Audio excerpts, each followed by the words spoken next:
السلام عليكم ورحمة الله وبركاته. مع حضراتكم مسيو خالد حسن، معلم كبير لغة فرنسية بمدرسة الدكتور وهاب إسماعيل. أعزائي طلاب وطالبات الثانوية العامة، جزء وحلقة جديدة من حلقات دروس علم اللغة الفرنسية المرحلة الثانوية. في حلقة اليوم النهاردة هنتكلم عن أهم جزئية، وهي صفات الملكية لزادجكتيف بوسيسيف. جزئية في منتهى الأهمية، لازم تجيلكم في ورقة الامتحان، سواء كان أولى ثانوي أو تانية ثانوي أو تالتة ثانوي.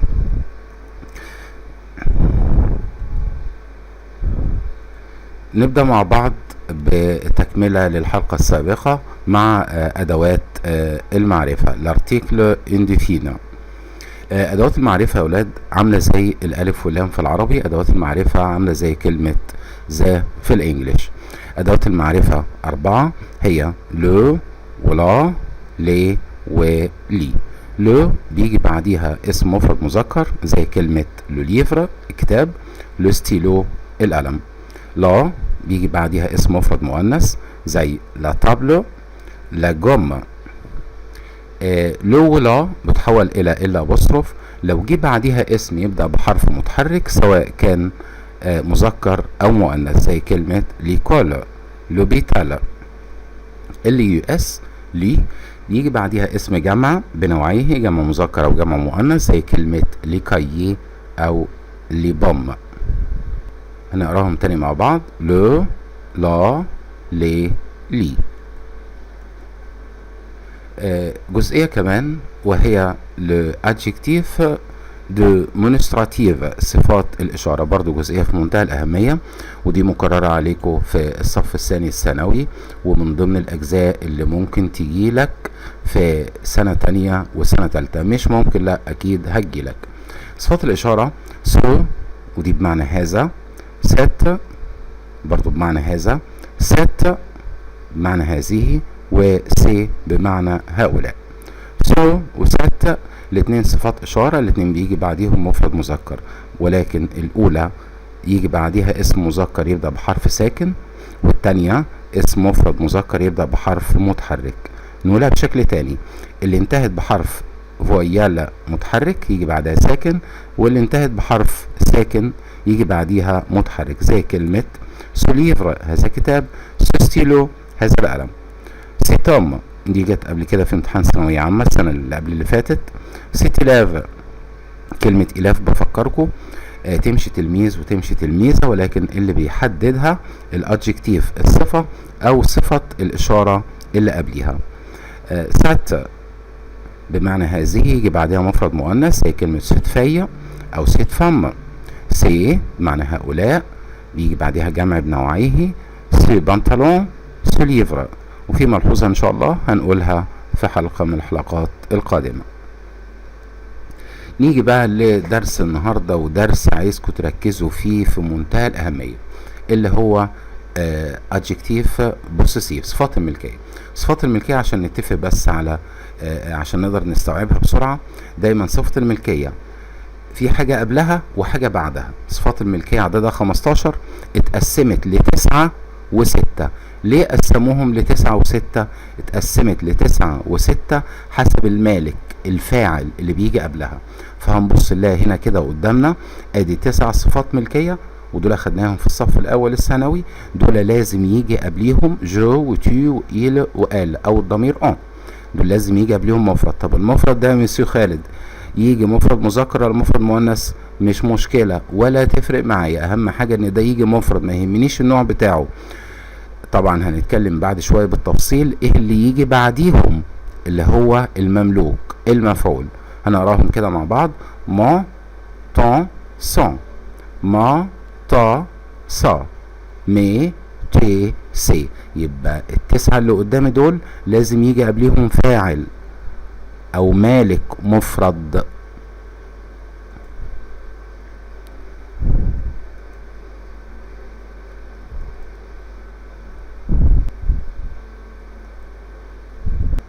ونكمل مع بعض.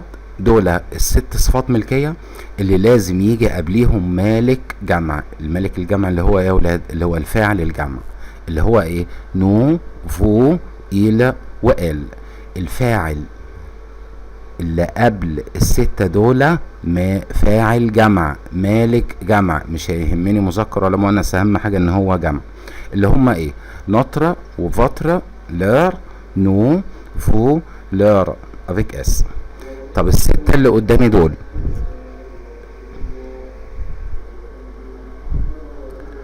الستة اللي قدامي دول ينفع يجي قبليهم انا وانت وهو وهي؟ لا، لازم يجي قبليهم جمع. وتاني باكد مش مهم الجمع ده مذكر ولا مؤنث. كده يا ولادي اتكلمنا عن ال15 صفة ملكية مرة واحدة حسب اللي يجي قبلهم. تعالى نخش بالتفصيل ونشوف ايه اللي بيجي بعدهم. طبعا اللي بيجي بعدهم اللي هو المملوك، اللي هو المفعول، الحاجة اللي بملكها. يلا بينا نخش بالتفصيل. كده احنا قدامنا اول 3 من التسعة، ومتفقين ان ال3 دول اللي هم من ضمن التسعة الملك بتاعهم مفرد، خلاص بقى دي ثبتناها. تعال نشوف اللي بيجي بعديهم. اللي بيجي بعديهم مملوك مفرد مذكر. بفكرك ان ما بمعنى الياء، وطون بمعنى الكاف، وصون بمعنى الهاء. يعني عاملة كده زي الانجليز، زي ماي ويور وهاز وهير. مون ليفر كتابي. طب كتابك؟ طون ليفر كتابه، سون ليفر كتابها. خد بالك لما بقول كتابها ممكن تلاقي حد يقول لك ايه كتابها ده فيها مؤنث. ايه هو المؤنث؟ اللي هو الفاعل، اللي هو المالك، وده ما يهمنيش. شوف المثال ده كده، مي بران تاخذ سون ليفر كتابها. انا عايز سون دي، مش سون بس، اي حاجه من التسعه. سون دي اللي قبلها هنا يجي مفرد. شايف عند السهم الاحمر ده؟ سون دي اللي قبلها يجي مفرد، ما يهمنيش مذكر المؤنث، ولكن اللي بعدها مفرد ومذكر. وادي كمان 3 من ضمن التسعة اللي يجي قبليها مالك مفرد، ومش مهم الملك المفرد اللي قبليها ده مذكر ولا مؤنث، اهم حاجة اللي قبلها مفرد، ولكن اللي بعديها لازم غصب عن يجي مفرد ومؤنث. بفكرك ما بمعنى الياء، وطا بمعنى الكاف، وصا بمعنى الهاء. ما سور اختي. طب عايز اقول اختك تاسور، طب اخته ساسور. برضو شوف المثال ده، علي فوا يرى ساسور اخته. اوعى تقول صا هنا خطأ، لا انا عايز صا دي اللي قبلها يجي مفرد، ما يهمنيش مذكر ولا مؤنث، ولكن اللي بعديها هو اللي مفرد مؤنث. نيجي كمان اخر 3 من ضمن التسعة. اخر 3 من ضمن التسعة اللي المالك بتاعهم اللي قبليهم مفرد، مي وتي وسي. مي بمعنى الياء، وتي بمعنى الكاف، وسي بمعنى الهاء، ودول بيجي بعديهم مملوك او مفعول جمع بنوعيه. عايز اقول كتبي، مي ليفر كتبك، تي ليفر كتبه، سي ليفر. شوف المثال، علي بران ياخذ سو ليفر. الملحوظة المهمة اللي لازم تجيلك في ورقة الامتحان، احنا اتفقنا مع بعض ان ما وطون وصون يجي بعدها مفرد مذكر. طب المسيو دلوقتي هيقول لي ملحوظة مهمة جدا، ان ما وطون وصون اللي هي المفرد مذكر ده انا ممكن اجيب بعدها مفرد مؤنث. طب ازاي؟ لو بدأ بحرف متحرك. شوف كده المثال ده، je vais à mon école، je vais à mon école. كلمة إيكول مؤنثة فمينا، المفروض احط ما او طا او صا، ولكن الحرف المتحرك خلينا استخدمت ما او طا او صا. عايزين نتفق على حاجة، ان دايما صفة الملكية تتبع اللي قبلها من حيث العدد، يا مفرد يا جمع، يعني 9 6، وتتبع المملوك في النوع والعدد، مذكر ولا مؤنث. علي بارل اساسور. اوعى تقول لي صفة الملكية هنا صا خطأ، لا صح، انا عايز بعديها مفرد مؤنث، ولكن اللي قبليها مفرد، ما يهمنيش النوع. مي تاخذ سون ليفر كتابها. ننتقل الآن إلى ال6 صفات ملكية اللي هم اللي بيجي قبليهم مالك جمع، اللي هو الفاعل الجمع، نوتر فوتر ولور. دول بقى يا ولاد بيجي بعديهم مملوك مفعول مفرد بنوعيه، سواء مفرد مذكر او مفرد مؤنث. طب ازاي يا ميسيو؟ نوتر وفوتر ولور يجي بعدين مفرد؟ طب ما انا كان عندي ما وطا وصا وما وطا وصا بيجي بعدين مفرد، ايوه، بس التلاتة اللي قدامي دول المالك الفاعل اللي قبليهم جمع، اما مون ما وطن طا وصن صا دول الملك بتاعهم مين؟ مفرد، يعني دول كان من ضمن التسعة، اما دول من ضمن الايه الستة. بفكرك ان نطر بمعنى الكاء نون الف، فطر بمعنى الكاف ميم، ولور بمعنى اله ميم او اله نون. شوف كده مع بعض. كتاب، عايز اقول كتاب نا نوتر ليفر، كتاب كوم فوتر ليفر، كتاب هم لور ليفر. وادي اخر 3 صفات ملكية من ضمن الستة اللي مالكهم جمع. تعال نشوف اللي بيجي بعديهم. نو وفو ولار افيك اس، دول يا اولاد بيجي بعديهم جمع. يا ماسيو انت من شويه قايل لي ان مي وتي وسي بيجي بعديها جمع. مي وتي وسي بعديها جمع، ولكن المالك الفاعل اللي بيجي قبليها مفرد، يعني من ضمن التسعة، اما دول الفاعل المالك اللي بيجي قبليهم جمع. نو بمعنى النون الف، فو كاف ميم، لور بمعنى اله ميم. عايز اقول كتب نا نو ليفر، كتبكم فو ليفر، كتبهم لور ليفر. صفات ملكية درس مهم جدا، انتبه ليه. الجدول اللي قدام حضراتكم يقدر يلخص لي كل اللي احنا قلناه.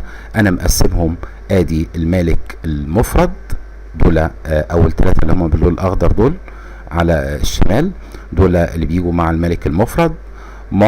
ما مي، تون تا تي، سون سا سي. طبعا الجدول اللي قدامي بيقول لي ان انا لو عايز استخدم حرف الياء عندي مون وما ومي، 3 بمعنى الياء، بس اللي بعد الياء ايه؟ مذكر يبقى مو، مؤنث يبقى ما، جمع يبقى مي المملوك.